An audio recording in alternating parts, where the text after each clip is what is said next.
Okay, welcome.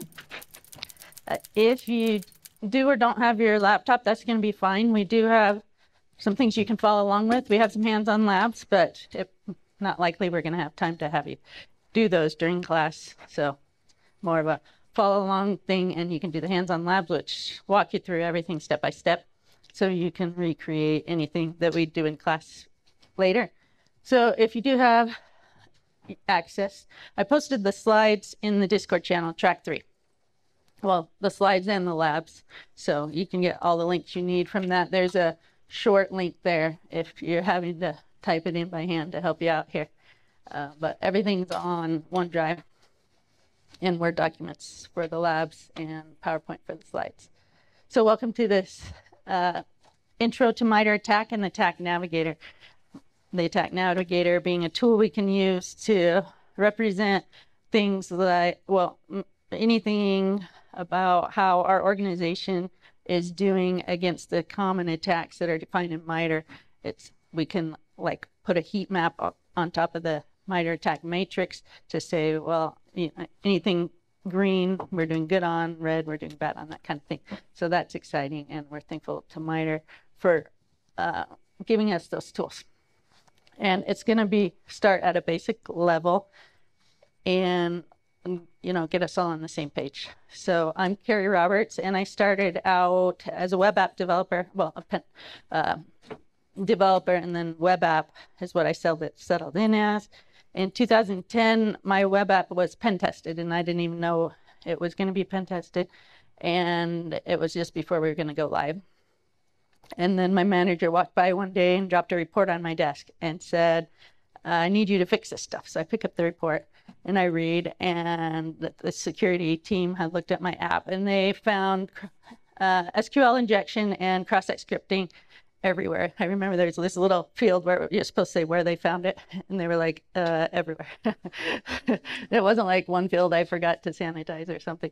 And I had never heard of either of those things. I had just gotten a master's degree in computer science in 2006, so now it's 2010, and I'm finding out that my application that was about to go live is completely hackable, and that my schooling had taught me nothing about security, and yet it's clearly important. They said they could read anything in my database, change any of the data, no matter if they were a user of the app or not. I mean, it was astonishing. I feel like I went through all the phases of like depression and grief when I got this report. I was shocked, and then I started being in disbelief, and then I was angry at my school for not teaching me, and then I just wanted to quit. And then so I went through all these emotions, and so I was faced with the options of, well, I should probably quit being a developer if I don't know anything about security, or the other option would be to learn about security. And I'm an all-in or all-out kind of person. So I'm like, all right, I never want to feel like this again. I'm going to learn everything I can about security. And so, and during that journey, I was able to get a lot of training from SANS, which was really great. And I learned more about pen testing. And I kind of internalized this idea that people, including me, could get paid to go around breaking everyone's app, and instead of like making one work, and you're always on a new app and it's always exciting, and it's easier to break something than make it work. So I set my heart on being a pen tester, and I was able to do that. Actually, my first pen test job was with Black Hills in 2014, so that was great. So I was with Black Hills as a pen tester for 3 years. Then I wanted to try out full-time red teaming, which I moved to Walmart Global Tech for, and was doing that for 2 years. And then the last 4 years, I've switched over to the blue team because I wanted to really see what goes on behind the curtain and find out why things work and why things don't, and really just learn more and get more well-rounded, really with the idea I wanted to become a better red teamer by learning the blue team side. I'm still over on the blue team after 4 years. I've really enjoyed it. And I haven't had to give up on my love for offensive security because I get to do attack emulation along with detection development. And so I still kind of get to keep both of those interests alive. And I do work for Walmart, but I need to say that I'm not representing them here. And then I like to write a lot of blog posts. I forgot to mention on the last page too, I'm a maintainer for Atomic Red Team. So if you've done anything with the Atomic Red Team, you've probably talked to me on Slack or had me comment on your pull requests to Atomic Red Team. And I really like doing that. But I like to do a lot of blogs and share with the community because I'm really grateful. When I sought to learn everything, there are a lot of great people I learned from in the industry. And so it's fun to be able to give back. And I've done a lot of technical blog posts. Here's a few non-technical blog posts that just are fun. I have a treadmill desk, and I also really love monitors. And so I come up with this cheap monitor solution using 43-inch TVs. So it doesn't quite look like it there, but I've got 5 43-inch TVs, and they're only like $150 each. It's awesome. But I write up the whole blog on how to make it work and good for you. And I need to read that. Yeah, in those blog posts. And then also the desk. Yeah, you can roll the chair back on that rolling deck, and then you've got a treadmill that you can walk and work, especially during meetings. That's great. And if you really want all the details, you can click on my resume there. And I have a blog there about why I went from pen test to red teaming to blue, and what some of my motivations were on that. And I am trying to learn Spanish, and I did one blog in Spanish. I think I've had 3 people read it so far. So we're getting there. I have 6 kids, and they're 13 and up, and they're so far all involved in programming, technology, and cyber. And we all have our Red Team shirts on there because half of us have contributed to Atomic Red Team so far. Still working on the little ones. Actually, my husband also is here in the room supporting me. He's a pen tester for Walmart.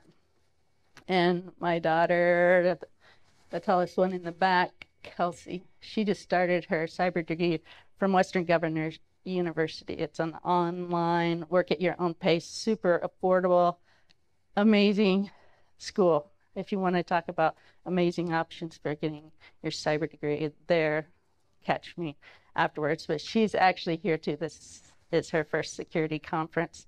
And so she's here to learn about MITRE. And I think it's been really fun thinking about her actually going to be here, because I'm really relaying my mind back to being a beginner. And as I was practicing the presentation, I was thinking back to her, she doesn't necessarily know the term whatever XYZ. So I'm hoping that this presentation will really take anyone from any level and give them an idea about what MITRE ATT&CK is and why it's valuable. And we live in Idaho. We like to ride motorcycles and 4-wheelers. If you've ever seen me present online, which is what I mostly do, you'll see my background in my office is this marble maze. It's 6 feet by 10.5 feet. It's huge, but the marbles go up and down 4 different ways and do all sorts of fun things. But if you want to, I bought that from Wonderstrucks and put that together with my kids. It was fun. Okay, so I teach for anti-siphon training in addition to working at Walmart, and I teach 2 classes. One is this class, Attack Emulation Tools, Atomic Red Team, Caldera, and more, and it's a 2-day class. And I also teach a PowerShell class, PowerShell for InfoSec. It talks about key PowerShell concepts for security professionals. That's also a 2-day class. So what I'm doing here in this 2-hour workshop is really this one section highlighted in red out of the class. So it's the same thing I cover in class, and the labs are the same and a sample of what we do in class. But if you're interested in the full class, you can check that out. Today's 2 hours, and we'll take a 10-minute break right in the middle somewhere. If I remember, I'm sure somebody will remind me. And if you don't have the labs, they're there at that link, rb.gyip7x4. That has links to these slides, and, well, actually, this is what it has a link to, is this page here that kind of outlines the course. You got the course slides up top, and you got the link to the 4 labs, which multi-page documents to walk you through each step, which I'll just do live during this presentation. So MITRE is a nonprofit organization in the US that does a lot of research. They apply for grants from the government to do research and development projects with the goal of making the world a safer place in a lot of ways. So you've got health and transportation, aerospace, and of course in the middle, cybersecurity, which is the projects that we're interested in looking at today. So we take this larger MITRE organization working to do R&D to improve security. We look at the cybersecurity part. So if we look at the cybersecurity focus within MITRE, you might see some things you recognize here. We have the common vulnerabilities and exposures. If you've ever seen anything online about an issue where a piece of software is hackable, you'll usually see a CVE number, and it'll be CVE and then dash, and then the year that it was discovered in, and some other numbers, I think.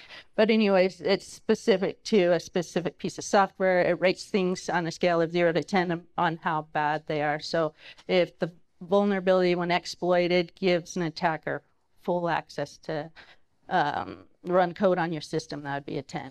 If all it does is leak some information that might assist along with some other information, it would assist them in what they know about you, but not really attacking you, that'd be more like a 1 level of impact. So that they assign those numbers, those CVEs that you hear about in the news, through their common vulnerabilities and exposures. You have your CWs, common weakness enumerations. So those aren't specific to a piece of software and a specific version and a specific exploit, but they're just general categories of weaknesses. So like I mentioned on my web app, there was SQL injection. So that would be a weakness that would be listed on the enumeration. So it's kind of like OWASP top 10, which is specific. It's like the top 10 types of weaknesses that you find in web apps.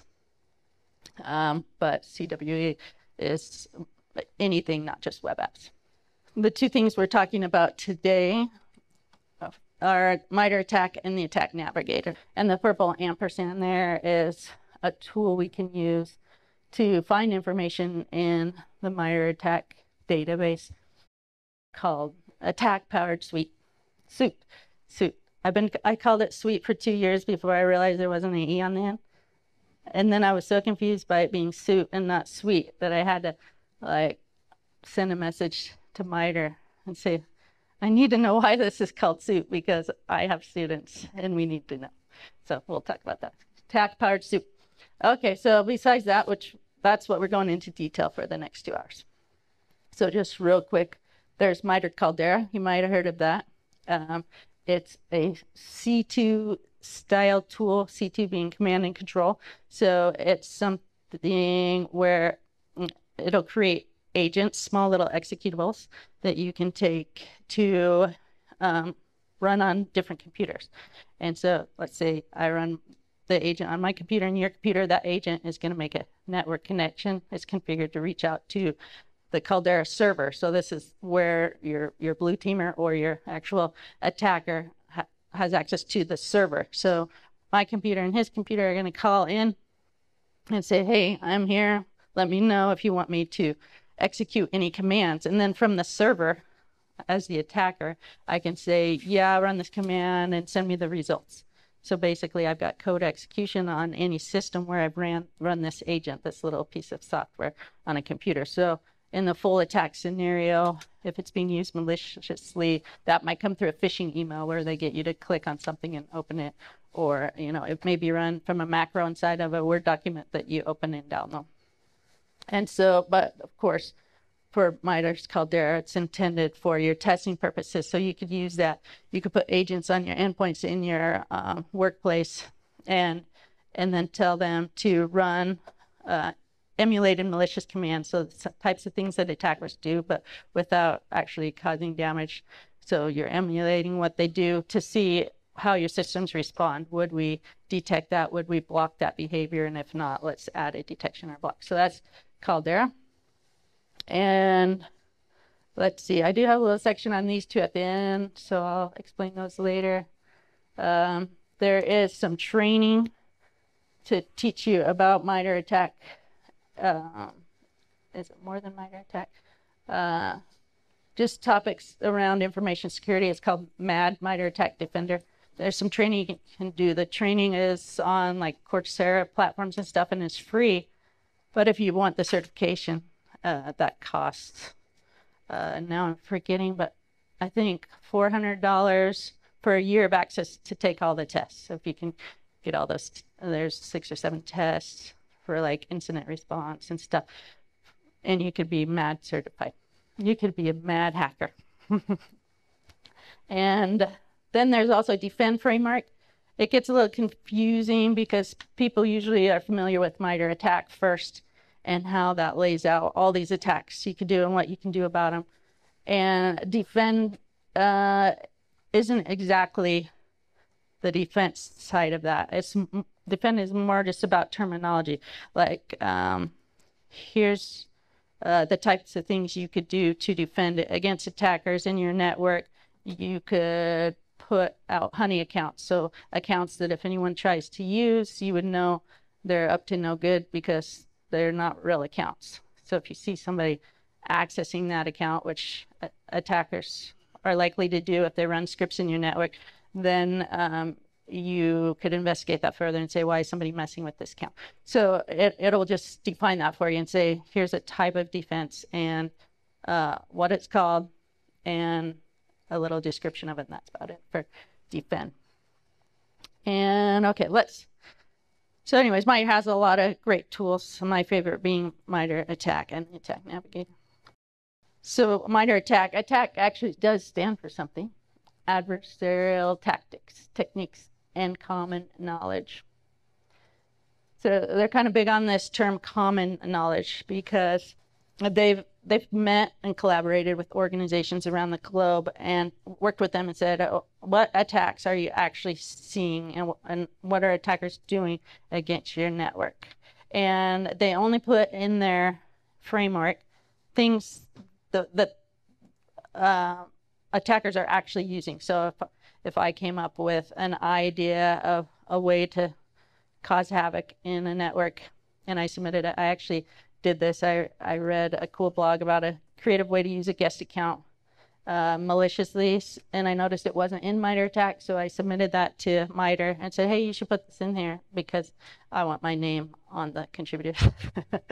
And they said, well, send us some more details about where you've seen this used, because we only put real life things in here, not just everything that could possibly be done. And then I said, oh, well, I don't know that anybody actually uses it, but it's just a cool idea. So, but it did teach me that is valuable, that this is all relevant stuff that's in there and not theoretical stuff that's never going to impact us.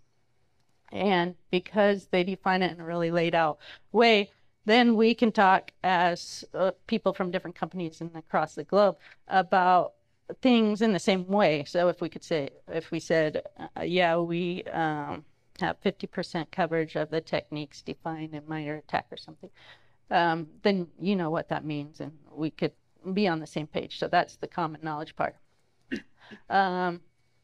MITRE, the organization, has been around since 1958, so they've been around a long time. But this MITRE ATT&CK stuff is really new, and when you think about it, how long they've been around, but 2015 is when that came out. So it really has to become an industry standard in a short amount of time, and I do find it valuable. So there's some links there. There's also, MITRE has a Slack workspace where you can go. So if you had questions about their data or found a problem with it or wanted to learn more about the training they offer, they do have a ATT&CKon 4.0 coming up on the 24th and 25th, which you can attend virtually. Anyways, you could ask about all that on their Slack workspace and just get connected with other like-minded individuals. But I do want to skip out of here and actually bring up the MITRE ATT&CK website and we'll go through it. I do have screenshots, but it just doesn't really seem to make as clear sense as when you see somebody navigate to it. Okay, so if we go to attack.mitre.org, you're greeted here with information. Here's some information about ATT&CKon 4.0. That's I've watched some of those presentations before. I think that means it's the 4th year. If it doesn't, I still think it's about the 4th year that they've been doing that. The in-person tickets are sold out, but you can still attend virtually, which I think is all just free. So you can watch those talks. They're short, like half an hour type talks usually on a lot of different topics. But anyways, so if we scroll down here, this is the attack matrix. So this is probably what everybody who already knows what MITRE ATT&CK is thinks about when they think about MITRE ATT&CK. And this is the matrix for enterprise. There are some other matrices for like industrial control systems or mobile or cloud. And but we're looking here at the enterprise one. And so across the top here, we have tactics that attackers use. So they've just come up with these categories of things that hackers are doing. So first, an attacker does reconnaissance on the company. What domains are they using? What IPs? Maybe what kind of email format for usernames they use, any of that kind of reconnaissance. And then actually resource development and reconnaissance, they just added in the last couple of years. It's stuff they do really before they start attacking you. So when we're looking at detections and preventions, we kind of just turn those two columns off, because it's like if they look us up on Google, there's nothing we can do about that.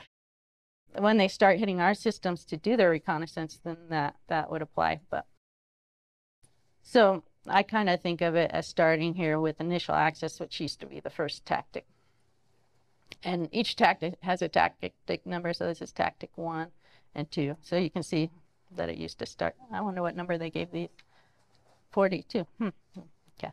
So tactic 1 is initial access. So they look at all this attack information that people have shared with them and categorize it and say, here are the main categories of things attackers are doing. Well, first, they're trying to initially get access to your network. And so how are they doing that? Well, they might send a phishing email and try to get the user to click and open up a Word document and enable the macros. They might just get them to click on a link that takes them to a web page where that looks like their corporate login page but isn't. And when they enter their credentials, they steal them. So those are techniques that attackers use, the phishing and the credential harvesting sites, under the tactic of initial access. So we can see this going down as techniques, and across the top is tactics. Tactics are groupings of techniques that are related to, in this case, initial access.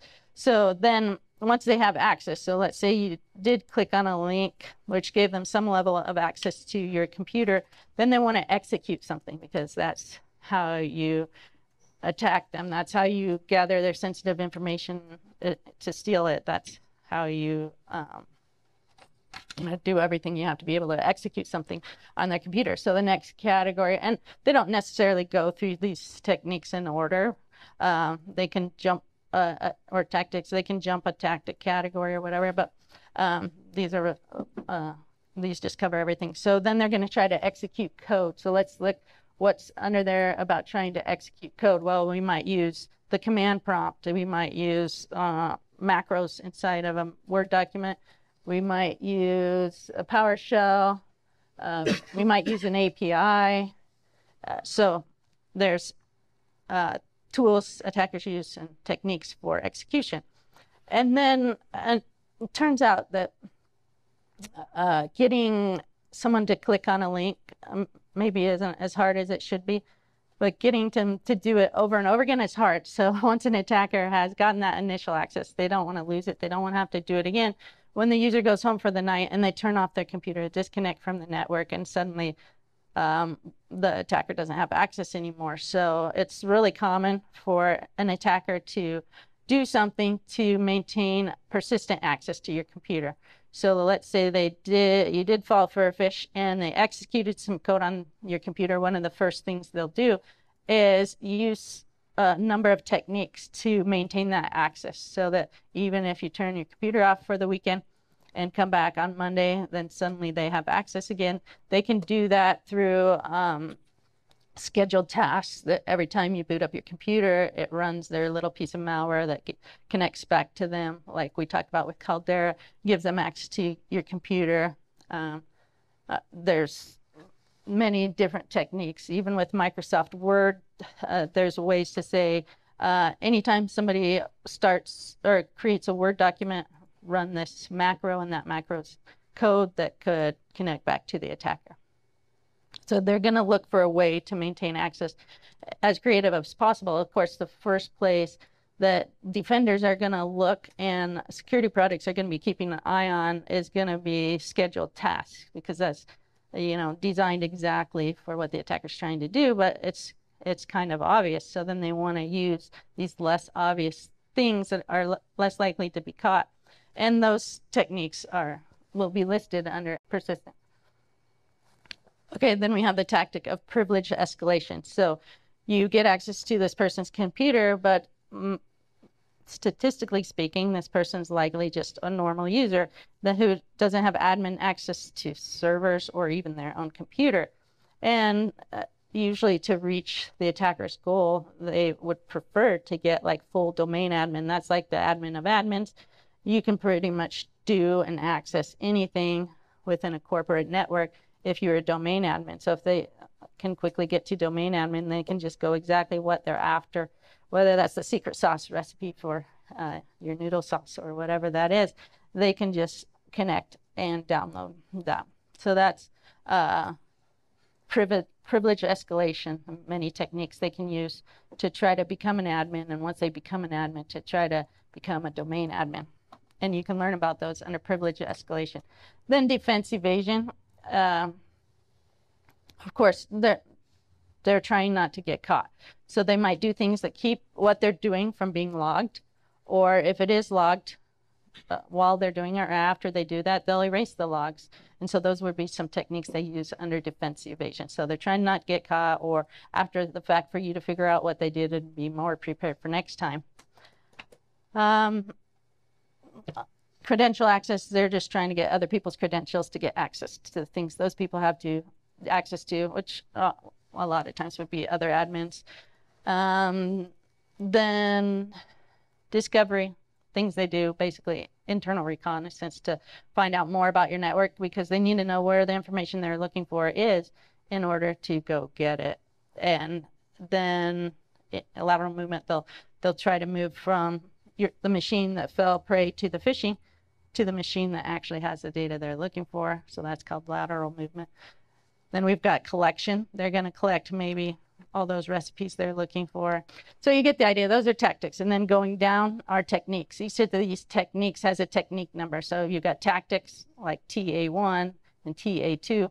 And then down this way you have techniques. So one technique for figuring out additional credentials is brute forcing those credentials. So using a script to try to guess someone's password, and the script will let you know if you guess correct. So that has a technique number T1110. And that's important because programmatically we can other projects can relate to MITRE ATT&CK. For example, Atomic Red Team is a project full of scripted cyber attacks. It's free and open source to use, where you could emulate attacker behaviors, and all of those scripted cyber attacks are tied to these technique numbers. So if you wanted to say, I want to do some research on how well we're prepared against brute force techniques, so you could go into Atomic Red Team, into the folder T1110, and find 10 different ways of doing some brute forcing. There's usually a lot of different ways to do each technique. And for full coverage, you want to make sure you're looking at all those different ways. Before we dig down more into the attack matrix, I want to show some things across the top. So under tactics, you can look at the tactics for enterprise, mobile, and ICS. So there's things that apply to mobile that don't apply to enterprise, and vice versa. And so you could switch from the default enterprise matrix to look at the other ones, so you have that. Then techniques are the same. If we go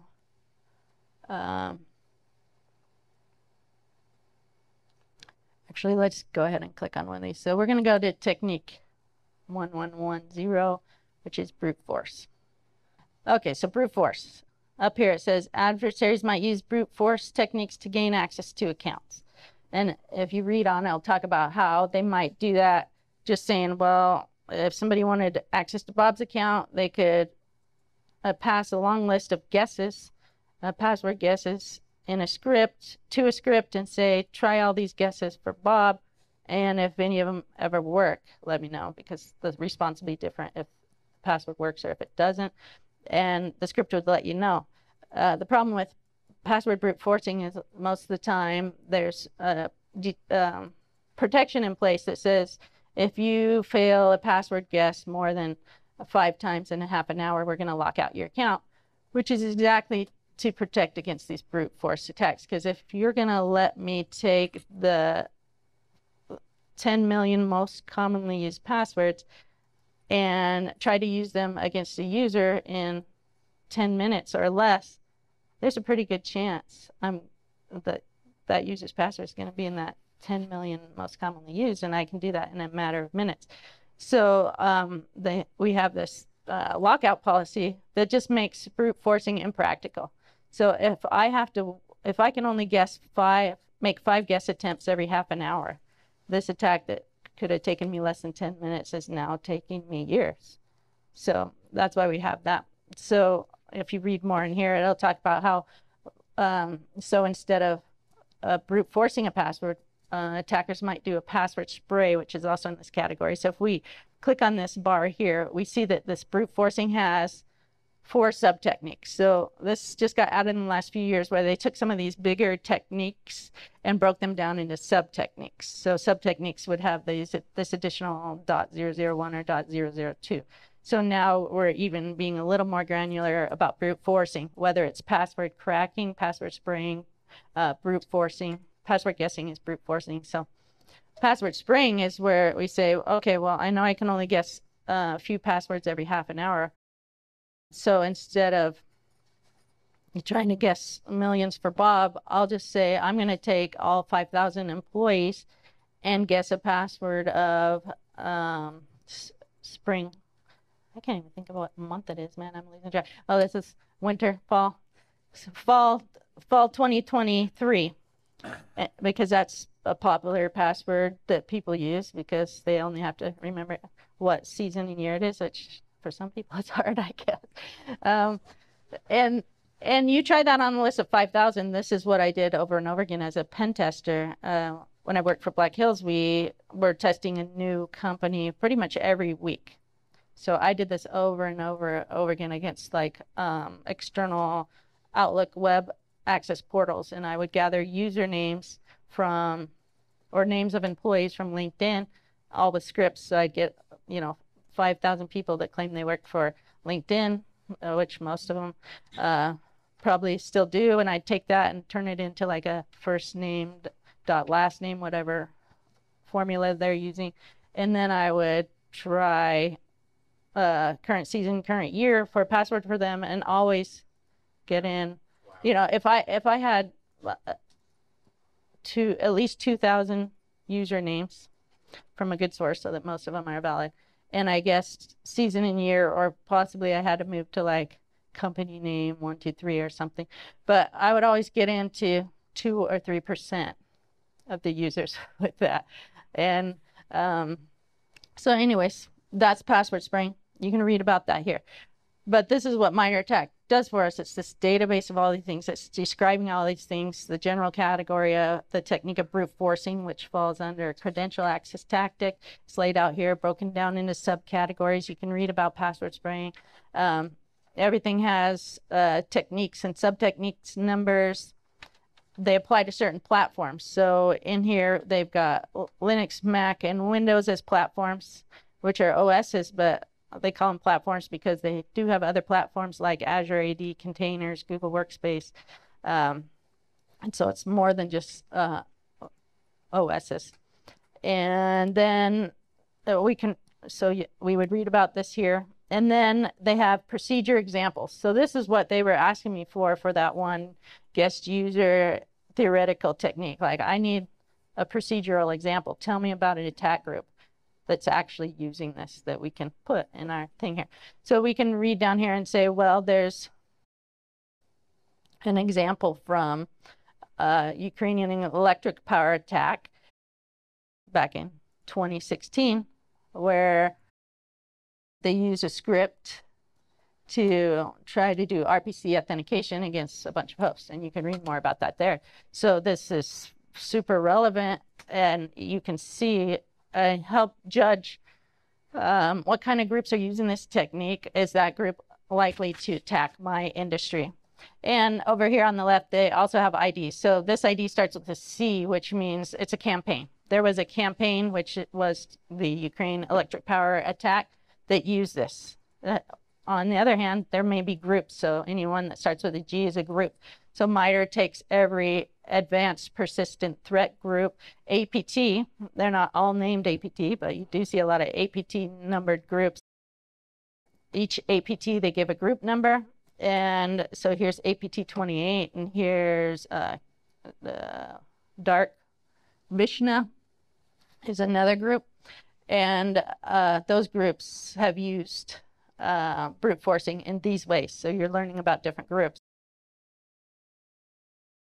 And then later, I'll show you here, we can look up specific groups and find out which groups attack our type of industry. So a lot of attacker groups are after certain industries or have certain purposes, and they're more likely to affect one industry than another. So you can prepare yourself against the attack groups that are targeting you first as a first priority.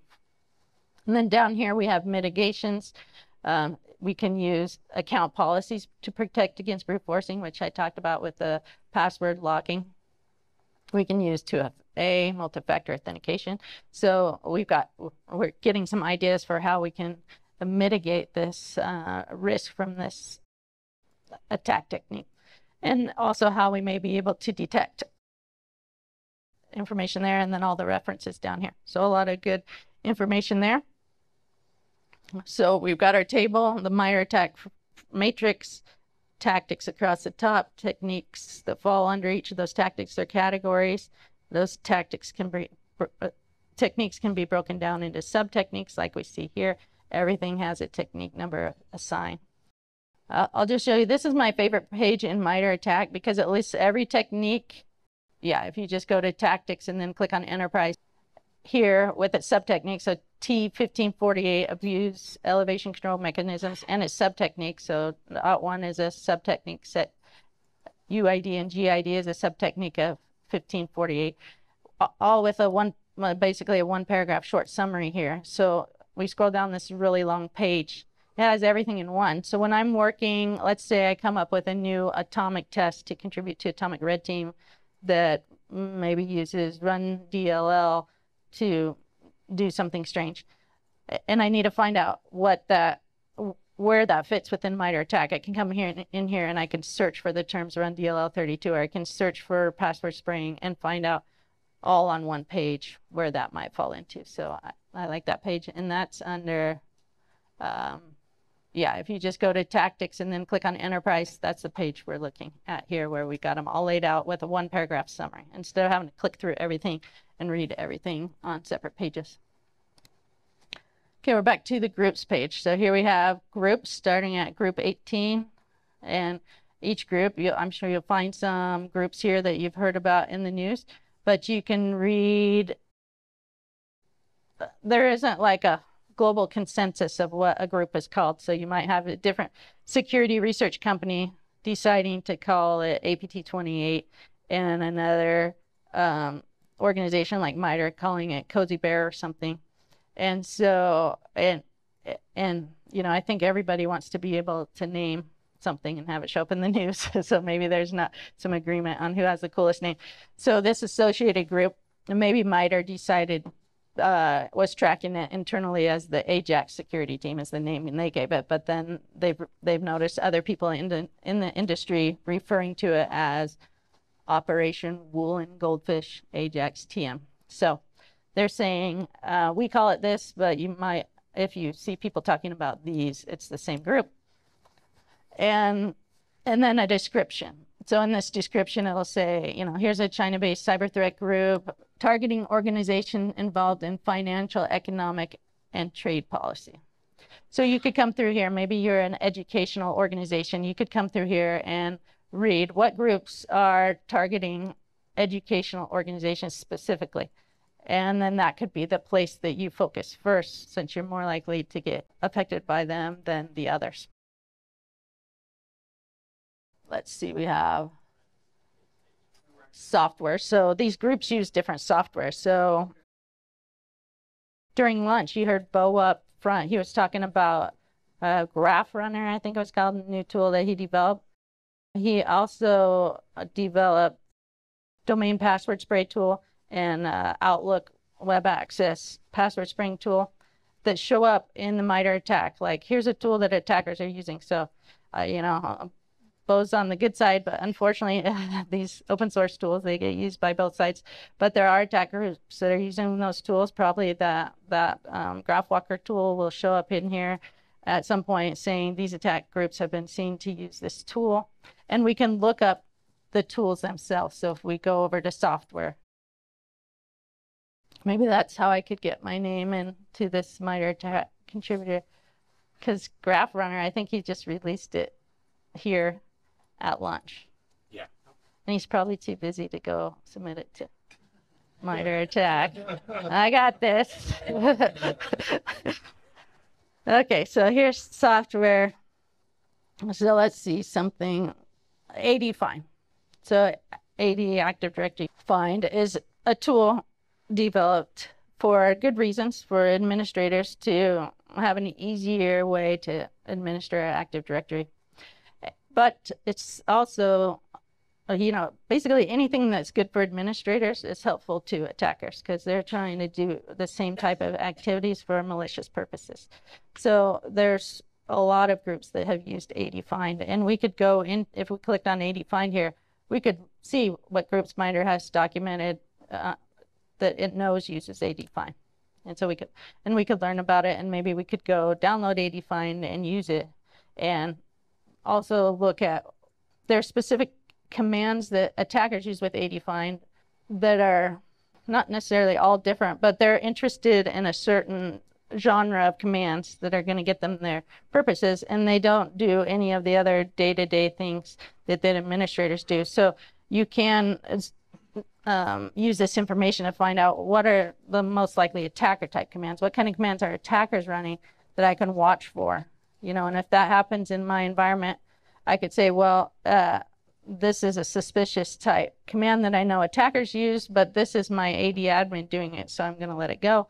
But then if you see somebody in HR running this really powerful AD Find command, then that you'd be able to investigate that and possibly find a breach through that. So all this information is wrapped up in here, even campaigns. So we saw, talked a little bit about a campaign. Those have C numbers. They start with C for a campaign.